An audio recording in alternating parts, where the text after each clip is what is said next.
Welcome to Hazmat Harder. Tonight with us are Steve and Randy. Tell us about yourselves, guys. Hi, I'm Steve, hazmat technician with 4 years of experience in the industrial ERT response field. What's up, Randy? Hey, I'm Randy. For those who don't remember or have short-term amnesia, I've been in industrial fire service for 18 years, mainly doing hazmat, and I'm currently a hazmat specialist. And I'm with Jeff. us tonight. Oh, Jeff, and I'm Jeff, by the way. And tonight was not my fault. Thank you. Woo! Yes. You can tell that by the lack of pirate talk. Oh, that'll come later. Fair enough. So And tonight, we have a yes, special Randy. guest with us today. Yes. We're Steve. Yeah, we're good with that. The second Steve, right? All right, second Steve. Yeah. So, Steve, welcome aboard. So we love having guests. You reached out, said you wanted to come be on the show, talk with us, and we were excited to talk with you. So you had some interesting stuff to talk about. So first, why don't you give everybody a little brief overview of who you are?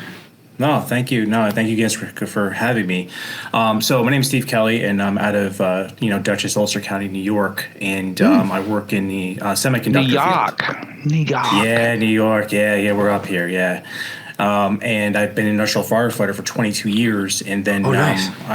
And I traveled throughout the different sites that the company had, just teaching hazmat. So that was kind of cool, doing that and learning different sites and how they respond to hazmat scenes. And in about 2022, I got promoted and to say, hey, you want to work with chemicals and be responsible? I'm like, hell yeah.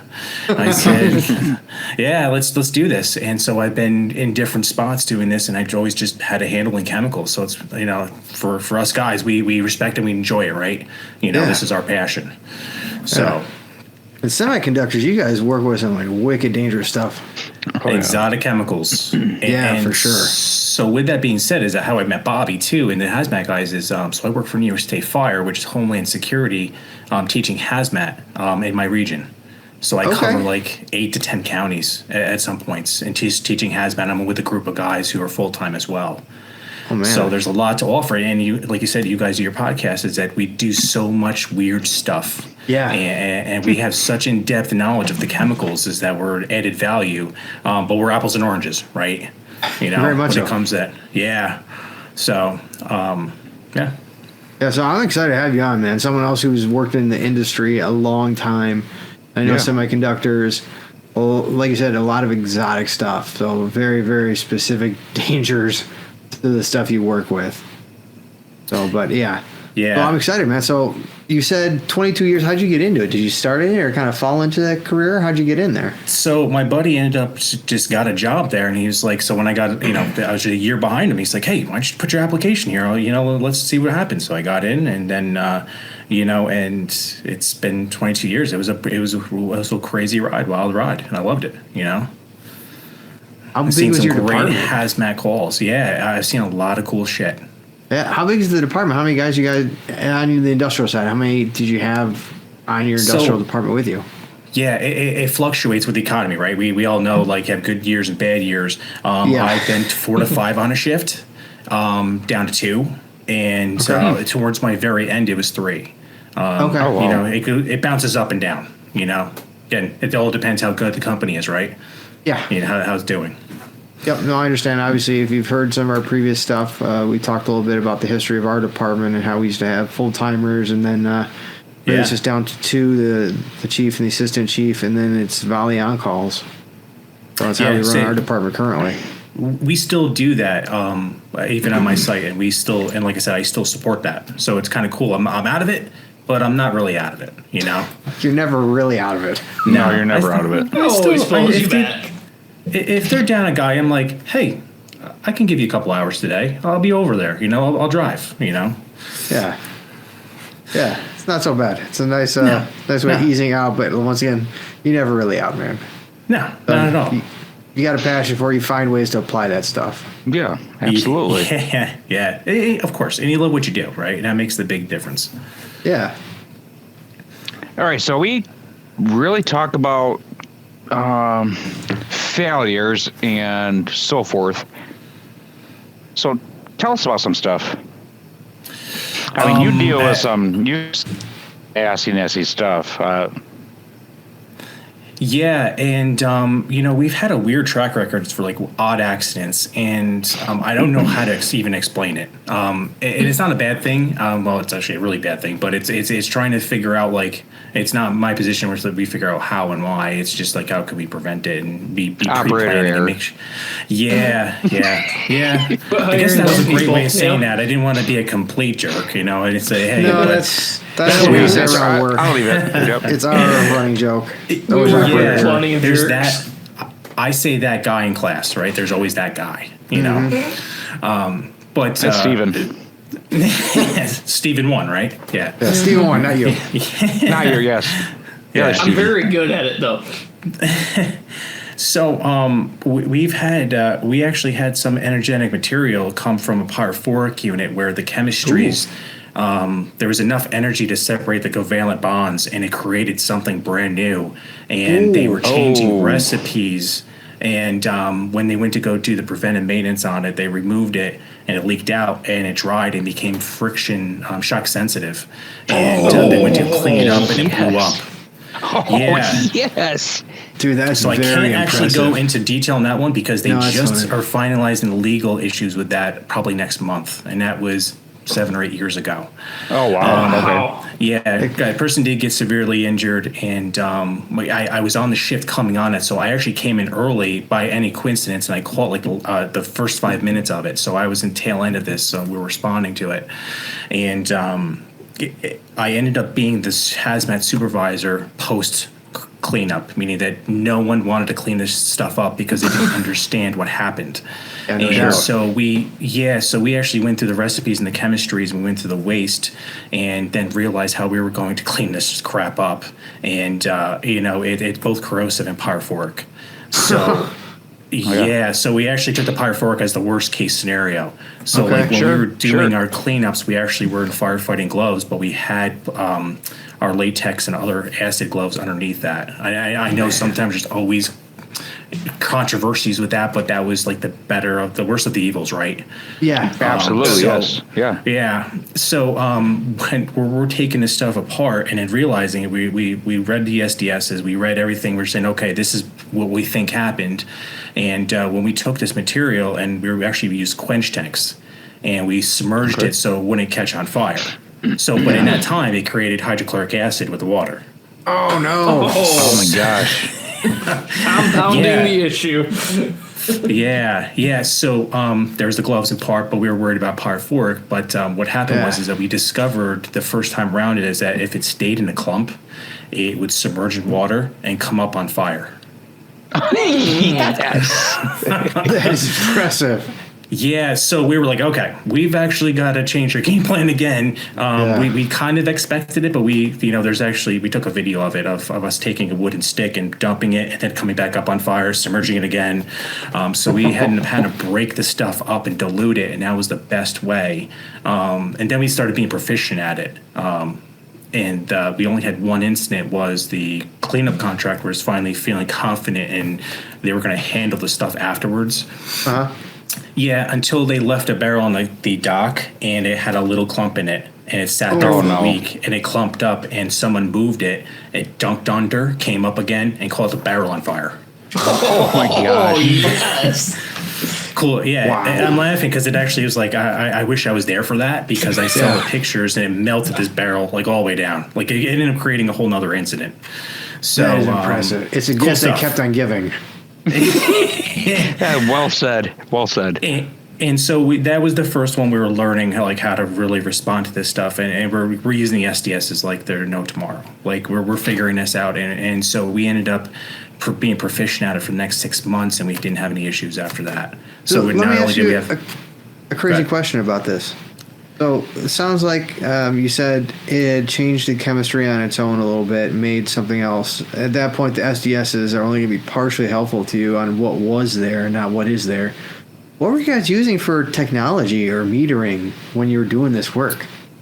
So because that the reaction already happened the first time from the incident, I to curiosity, I was just like, let me see what I'm getting off of it. The only thing I could use was pH paper.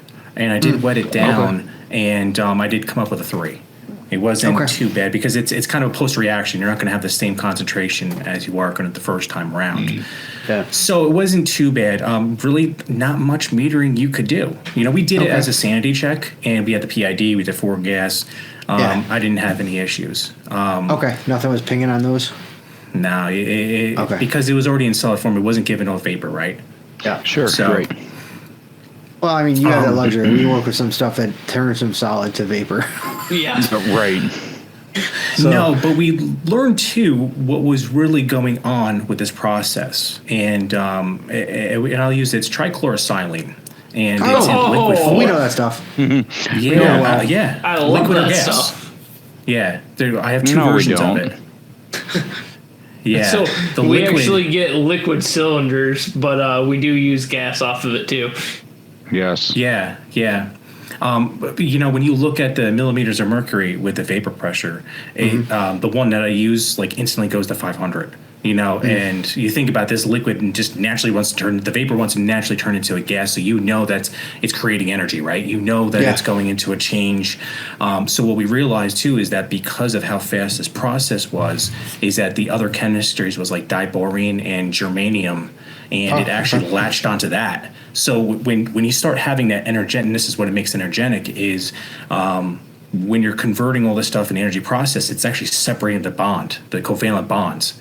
And now it's going back into something else where it's not supposed to fit. It's like the keyhole that's not supposed to go there.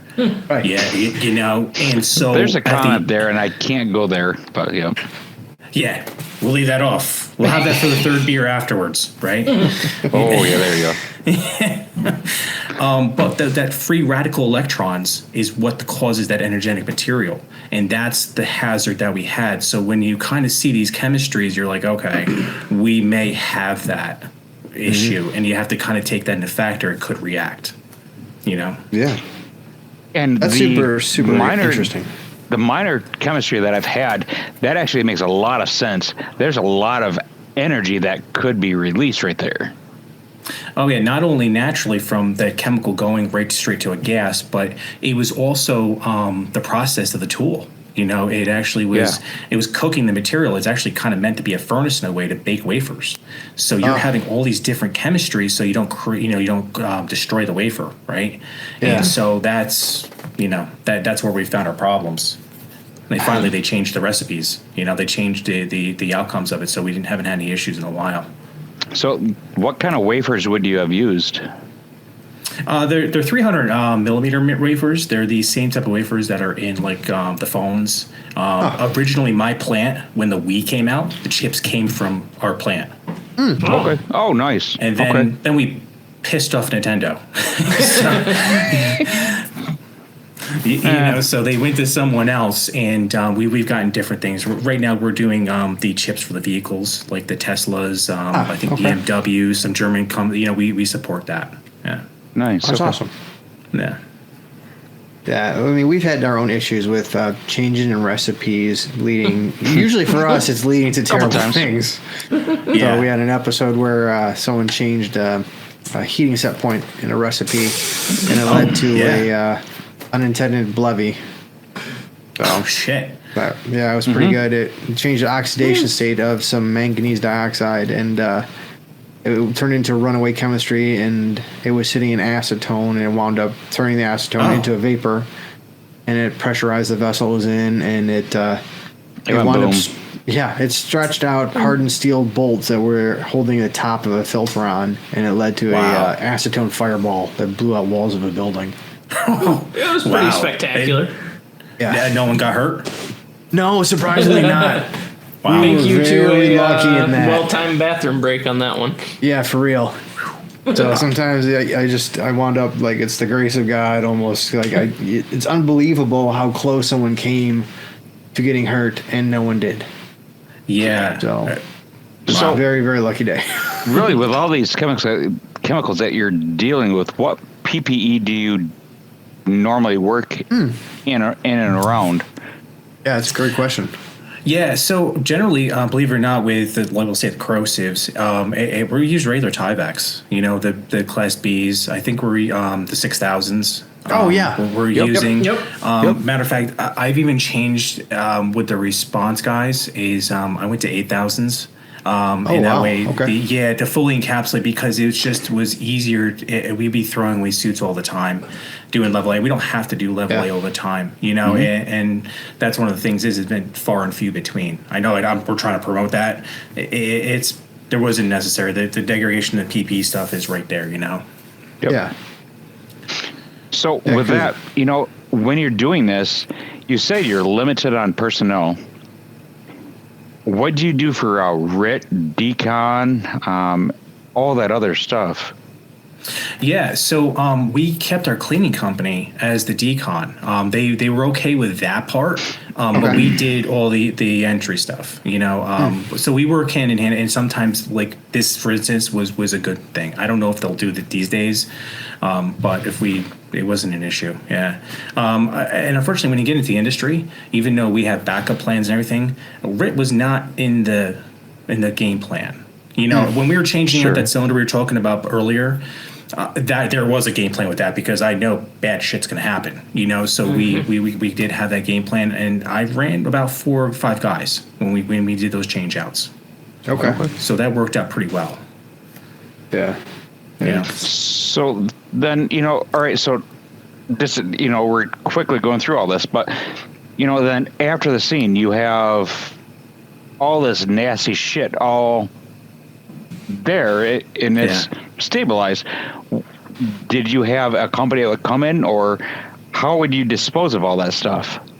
Yeah, so and even all the suits and everything and all that other stuff. Yeah, so what we did was I didn't want to be the initial guy cleaning up, because I wanted to be the guy watching. So I had one of and I feel confident in the firefighter doing it. We actually took a plastic scraper, and we were scraping it off, watering it down, we were doing it it took us hours to get maybe 16 ounces off, because we were going so slow, and we did have actually sparks. Oh my gosh. Yeah. So we were like, hey, this is pretty cool. We're like, hey, we don't want to die today, so let's just nice and easy. Let's go slow. And what we did was, and I'm trying to remember, I think we actually put it in buckets next to us, and then we put it into a bigger tank. For the PPE and stuff, we used our bunker gear, and we threw our gloves away. That was the only thing that... because we had to get, and where we were was like a subfloor. So we weren't really in the product, but we were trying to avoid product contamination. So the only thing we threw away was our structural firefighting turn gloves. Okay. Relatively cheap compared to a pair of bunkers.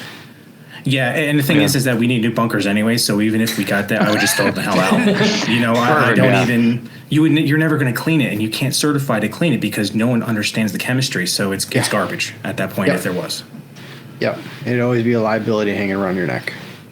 Yeah, and so what we did was so we had teams of fire guys who were in PP, the structural firefighting PP, but I had a team behind us to take care of the corrosive end. They were in level Bs. Okay. All right. Yeah, and cartridge respirator, I didn't need them on SCBA because they weren't with us, so they were only doing the corrosive end, and they weren't in the hot zone per se. It's a lighter, more friendly option. We discuss that at work quite a bit. If we can keep guys off of SCBA, it's a lot less weight. Yep. Yeah.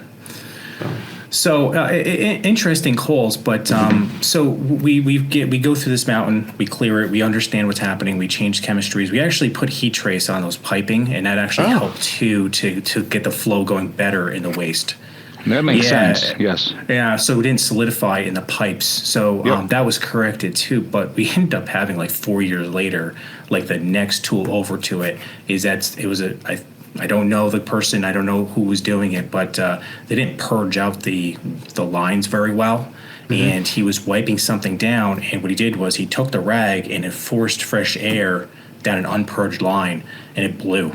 Caught on fire. So we heard all the alarms going off, and when you hear a VESDA system, you guys have VESDA systems?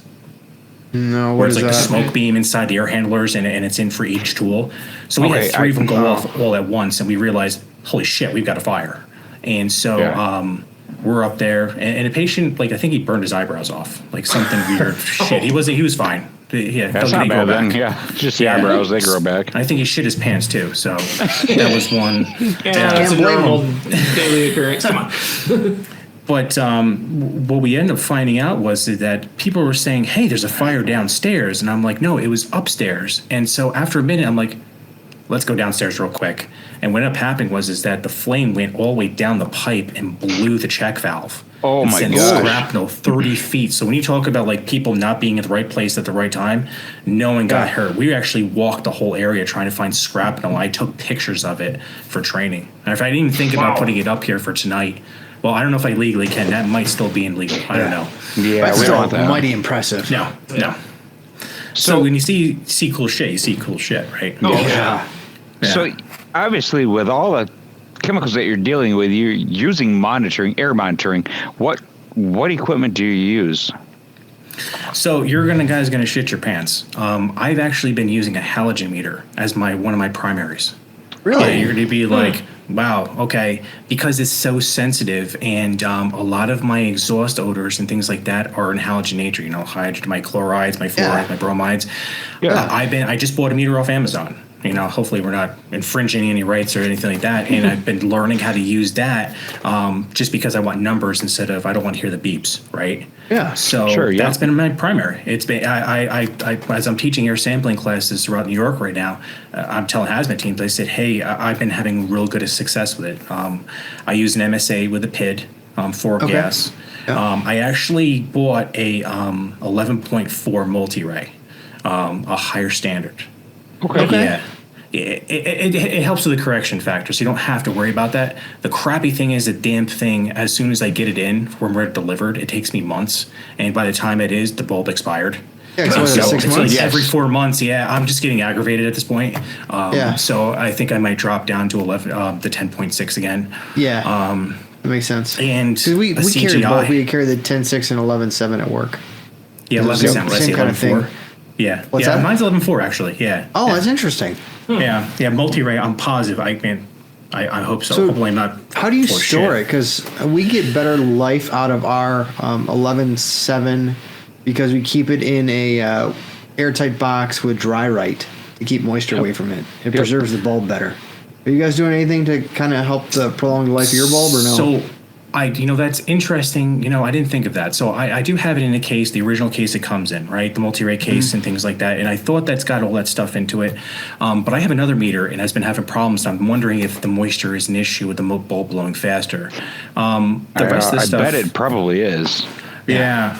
I didn't think about that. Well, maybe give it a shot. The next bulb you replace, try it in a box of dry right and see if you get better life out of it. Yeah, I'm on my third bulb right now, so hopefully this fourth one, if it doesn't go, I'm just gonna say I'm done. Well, give me the basic one again. Yeah. But we still use Dragers. That's on the response vehicles. I actually, because of who I am, I keep shitload of stuff in my office. So if I hear something, I just grab stuff and I go. What Dragers are you using? Like tubes, or are you using something better? Drager tubes. Yeah. Okay. Still the manual pump tubes, or yeah. Like the Acura or the 5000. No, just a regular colorimetric tube. Yeah, the regular colorimetrics. Yeah. Okay. We run. We have colorimetric tubes, and we also have the 7000 that uses the tube chips. Oh, so, yeah. Okay.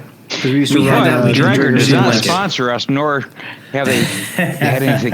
But if they want to sponsor, this would be a great opportunity. Right. No, I think I would like to get credit from the Amazon meters I'm buying because everyone's like, "Oh, this is great." Whereas I'm teaching, I'm like, "Oh shit, I better make sure I'm not doing anything crazy right here." But I'm a big fan of the acid test. I do the poly, which tests for my ethers. I stopped using sulfuric acid. It's at 100 pumps. I'm done with that. We actually bought a Honeywell meter. It's called an SPM Flex, and it reads acids, vapors. Really? Okay. Oh yeah, it takes you a while to get used to the instrumentation, but it is phenomenal, especially when you're working with etchants and corrosives that are highly St. volatile, but give off a lot of vapor. Right. Well, you're dealing with a lot of the etchants anyway in your industry. Yeah, so, and go ahead. I was gonna say with the Honeywell, does that have to be calibrated? I'm assuming, like a regular sensor. It's actually a tape, and it goes out once a year. and the tape expires. So you can either buy a 90-day tape or a year tape. I go with a year tape just to give me, because budgets are tough sometimes. Yeah. And all of our sites were using that Honeywell, and it was phenomenal because you could get nitrogen trifluoride on it, the fluorides. There's so many different acids you can look for, and I like that. And I gave up on, again, the 100 pumps of the sulfuric acid. It was not working at all. Yeah. Sure. So, Well, that's something for us to look into because we use a bunch of acids on our site as well. So, yeah.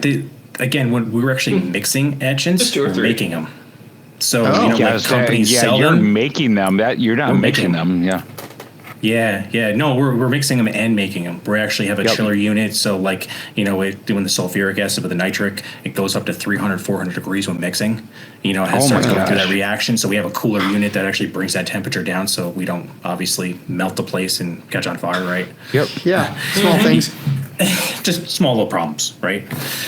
So, yeah, it's fun stuff. I enjoy it. I mean, I think probably everyone I work with thinks I'm nuts. So it's kind of nice when I come on to talk to you guys. You guys understand where I'm coming from in a way. Yeah, because they all think we're nuts too. So let's be clear, we are nuts. Perfect. That's what puts us in the places we are. Yeah. Most things are, it's if you know, you know. If you're in the club, you get it. You've been there, you walked it, you have your own stories. Yeah, so, absolutely. And going down rabbit holes is our thing, right? We want to figure out what's going on, and so that's our thing. We do. This is what we do. Yeah. Well, for us, one of the new things that we're on is occasionally we get mercury calls at work, and so we just learned that the Draeger 7000 has a mercury chip. So we don't have to have a dedicated mercury meter for doing mercury clearances. We can use a piece of equipment we've had for a while and use it for a dual purpose now, which is nice. Yeah, I'm assuming you guys had Burkoid switches or old boiler temp, whereas the actual monitors. Yeah. Well, that was part of it. That was some of it. Some of it was just we had mercury. We had elemental mercury. Sometimes we had mercury in tests and it gets out. It was an older site, so it used mercury. There's Burkoid switches everywhere in this place, and for some reason we always had those response. So my first 6 months was the anthrax issues and mercury response. Oh, yeah. 2001, right? They picked the new guy to clean up the crap, right, or respond first. So I was okay with it. I didn't question that. Well, that's how you learn a lot too, right? You kind of got to get in there and figure things out for yourself. Yeah. So it's interesting stuff. Absolutely. So out of curiosity, you got a bunch of different technology than kind of like what we're used to using, which I love hearing about, right? Because obviously I'm going to look into that tape meter for acids. That's pretty dope, and I like the fluorine tester. But how do you maintain all that? Do you guys do that in house, or do you have a contract that does that? How do you do it? So, the MSA meters, they're pretty simple. We can change out the meters and things like that. If I'm still getting stuff that's not resetting down to the normal side, I'll send it out. We have I'm trying to think of the name of the company. I think it's Premier, and they do most of the meters, and we get our sensors from there. We go right to Honeywell for the tapes, I believe. We bought them from there, and then Draeger, we go, I'm trying to think. It's a big lab company. They have a giant catalog. Yeah, if you send it over Fisher. Yeah, Scientific Fisher's one of them. Yeah, but catalog, nothing big. Okay. All right, that's not so bad then, because we do most of our stuff in house too. So, but I'm super curious how people do things. We're running down on time. I'd really like to talk more with you at some point, but even the community awareness of our release on what's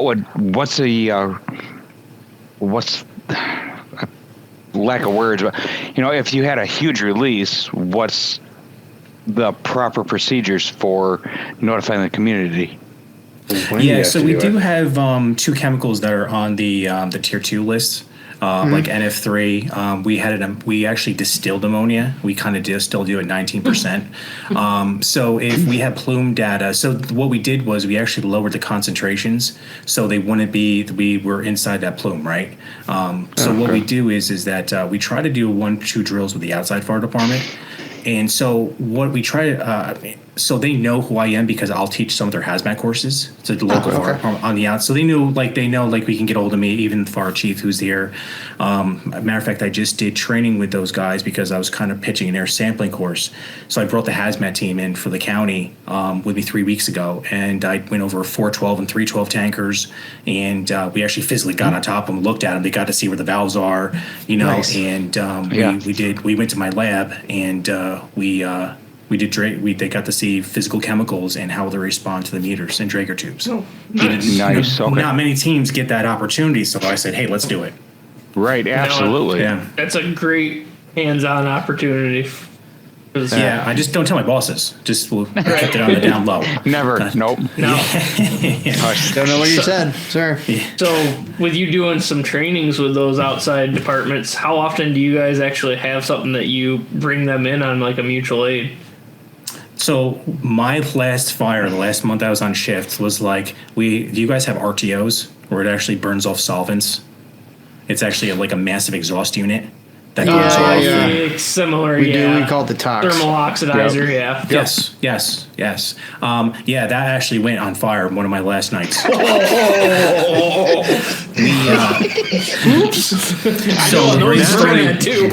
That's gonna be another episode, but yes. I had pictures. I actually, we were talking about community services, that I'm actually like a state fire instructor, and we would host courses because we had like program. And so I invited our neighbors down, hey, we're going to do evoc. So the fire department, those guys were on our property 3 hours before the incident doing evoc training. So they all knew. So we were just about to go to sleep. This call comes in, and we saw the same crew that was there, and so we were showing them how we're going in. And it was myself and another guy. We actually knocked it down with carbon dioxide extinguishers because we really didn't know what was going on. And so there's pictures of me climbing up this, and it looks like the back wall of Chernobyl. This unit. So these guys are all freaking out, and I'm like, no, it's fine. I know what I'm doing. So that was kind of like the last big incident. That was maybe 2022. Yeah. Okay. So it kind of got adjusted understanding, saying, hey, these bad things happen. I only had 3 people, and I definitely needed like backup. Yeah. You need like 20 people. Yep. Oh, I got 20 people. I got a couple ladders. I got a couple engines there too. And yeah. Bring awesome. all your friends. Yeah. Yeah, and actually no one got hurt. We didn't have to, we actually contained it so fast. They didn't lose the line, they didn't lose product, they didn't have to shut any tools down. Yeah, we got talk about the right time and things going the right thing. It was amazing. So I love that call. It was a good call for us. Yeah, sounds like you won. You really won all the way around. That's great. Yeah, absolutely. Cool. Well, you know what, Steve, I would love to have you on. We'd like to invite you on another time. I feel like we didn't cover everything we wanted to talk to you about. So I would love to find a time and have you back on if you're willing. Yes. Because I feel like I got 1,000 more questions for you. I'm sure Jeff and reach out to Steve does yeah, as well. I have. I mean, I'm said that if you saw me kind of looking off screen, I'm writing down a bunch of stuff. My notes are going wild. We need to talk again. And to be fair, I think we should be able to open up and let you ask us questions too. Right? Yes, so it's not absolutely.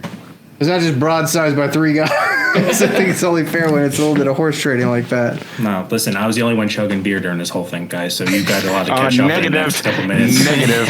Come on. Well, fair enough. Next time, I heard something. you can ask some pressing questions. Woo! But Steve, I appreciate your time, man. It has been absolutely very, very interesting. And once again, I love getting insight on other industry, right? Because this is not the industry we work in. But I love hearing about it because there are similarities, there are differences. But I think there's some things that we can borrow and use from your industry that would definitely help out absolutely. ours. So same here. We got to get it going. Matter of fact, let's do this, and then let's not be hammered when we're doing it, so we remember afterwards. Agreed. That's where the recording aspect comes in. You can replay like, oh yeah, We did talk about that. Absolutely.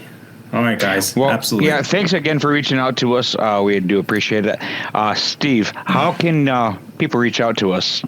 So they can either reach out to us at hazmatharder@gmail.com or industrialstrength@thehazmatguys.com.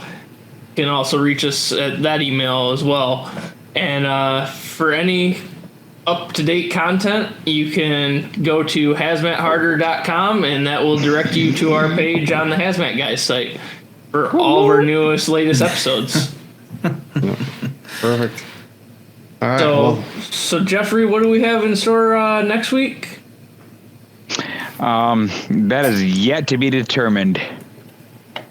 I'll pitch it out there. How about we're going to talk about mutual aid and training partners.